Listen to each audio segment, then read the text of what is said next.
السلام علیکم. آپ دیکھ رہے ہیں کھرا سچ اور آپ کے اوپر پوری قوم کے اوپر بجٹ کا بوم جو ہے ایٹم بوم وہ گر چکا ہے. اور اگر آپ کو سمجھ نہیں ہے اس بجٹ کی تو میں آپ کو موٹے موٹے الفاظ میں یہ سمجھا دوں کہ آنے والے دنوں میں آپ کی کمر دوری نہیں ہوگی, ٹوٹ جائے. حالت یہ ہے کہ جب بھی ہمارے ارباب اختیار بجٹ بناتے ہیں, کہنے کو تو عوامی حکومتیں ہیں, کہنے کو تو عوام سے ووٹ لے کے آتے ہیں, لیکن اس بجٹ میں کیا کسی کارپینٹر کے متعلق سوچا ہوتا ہے, ترخان کے متعلق سوچا ہوتا ہے, ٹائر کو پنچر لگانے کے والے کے متعلق سوچا ہوتا ہے, خراتیہ کے متعلق سوچا ہوتا ہے, ٹیلر کے متعلق سوچا ہوتا ہے, یا کسی مچی کے متعلق سوچا ہوتا ہے, یا آپ کانسٹیبل لے لیں, سرکاری ملازمین کو لے لیں اس باری. اور لیکن کس کا سوچا ہوتا ہے؟ سوچا ہے تو ہندوستان کو خوش کرنے کے لیے اس بجٹ میں خاص طور پہ ایک چیز دی گئی ہے, وہ میں آپ کو بتاؤں گا کیا. بجٹ میں خاص طور پہ چیز دی گئی ہے آئی پی پیز کو خوش کرنے کے لیے. وہ کیا کہ 6 روپے فی یونٹ آپ کو لگایا جا سکتا ہے اب ٹیکس, اور 200 یونٹ کے بعد آپ کا 6 روپے فی یونٹ اضافی سرچارج ہوگا, اور فیول سبسڈی آپ دیں گے, کمر ٹوٹ جائے گی. اور پہلے ہی 254 ارب روپے کی سبسڈی دی گئی ہے, 254 ارب روپے کی سبسڈی دی گئی ہے, جو مجھے نہیں پتا کس کو ملی ہے. ملی ہوگی, سب کو ملی ہوگی, لیکن ہر ایک کو پھر ملی ہے, غریب کو نہیں. میاں نواز شریف صاحب, آپ بہت عقل مند ہیں. 19 کمپنیاں آپ نے چلائیں, 19 کی 19 مقروض ہو گئیں, 19 کی 19 جو ہیں وہ ڈوب گئیں, خسارے میں چلی گئیں, بینکرپٹ بھی ہو گئیں کئی. اللہ کرے کہ پاکستان کا حال ان کمپنیوں سے ذرا مختلف ہو.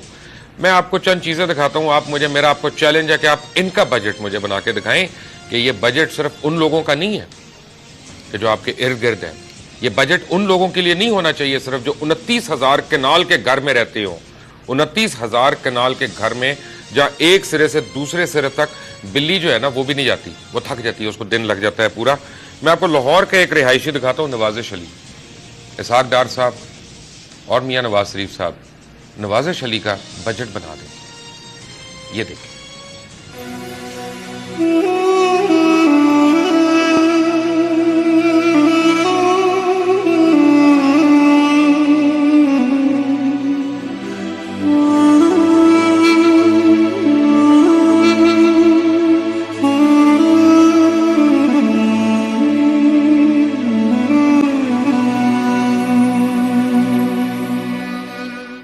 لاہور کے علاقے علی پارک کا رہائشی نوازش علی ویلڈنگ کا کام کرتا ہے, لیکن بدقسمتی سے اس غریب کی 27 سالہ بیٹی عظما علی جگر کے عارضہ میں مبتلا ہے. نوازش علی نے اپنی بیٹی کی صحت یابی اور اس کے ہونٹوں کی مسکراہٹ کو واپس لانے کے لیے اپنی زندگی کی ساری جمع پونجی خرچ کر دی ہے. اپنے کم وسائل کے باوجود بیٹی کے علاج کے لیے در بدر پھرتے ماں باپ نے پاکستان بھر کے ڈاکٹروں اور ان کے بتائے طریقے آزما کر دیکھ لیا ہے, لیکن کوئی طریقہ کارگر ہو تو کیسے, کیونکہ عظما کا جگر خراب ہے اور اب اسے ڈاکٹروں کے مطابق زندگی بچانے کے لیے جگر ٹرانسپلانٹ کروانا پڑے گا. عظما کا جگر کیا خراب ہوا کہ اس کی زندگی کو گہن لگ گیا ہے, اور مسکراہٹ تو جیسے زندگی سے ختم ہی ہو گئی ہے. اس کی 60 سالہ بزرگ ماں رشیدہ بیگم اس عمر میں جبکہ ان کو خود خدمتگار کی ضرورت ہے, سارا دن گھر کا کام کاج کرنے کے ساتھ ساتھ عظما کا خیال رکھنے کی ذمہ داریاں بھی ادا کر رہی ہیں. رشتہ داروں کی مدد سے عظما کی ادویات کا بندوبست تو ہو جاتا ہے, لیکن جگر کے ٹرانسپلانٹ کے لیے 50 لاکھ کی ضرورت ہے, اور اس بیماری کا علاج انڈیا یا چین میں ہوگا. عظما کے والدین اور بہن کا ایک ہی خواب ہے کہ وہ اس کو دوبارہ اپنے ساتھ ہنستے کھیلتے دیکھ سکتے. میں ساری رات جاگتی ہوں, درد کے ساتھ سارا دن جاگتی ہوں, مجھے برداشت اب نہیں ہوتی. میری آخری سٹیج ہے, میرے اوپر احسان کرے, میری مدد کرے پلیز. اللہ تعالیٰ کی ذات پاک سب سے پہلے میری مدد کرے. وہ پہلے کئی سالوں سے عظما کا دکھ دیکھ کر اندر ہی اندر کرب میں مبتلا ہیں, اور اللہ سے دعا گو ہیں کہ وہ کسی کو مسیحا بنا دے اور بیٹی کی خوشیاں واپس لا دے. ڈاکٹر نے جواب دیتا میری بچی نو. مہربانی ہوئے وزیر اعلیٰ دی, اسی بہت پریشان ہاں, غریب بندے ہاں, اسی ان دا علاج کس طرح کروا سکنے ہیں.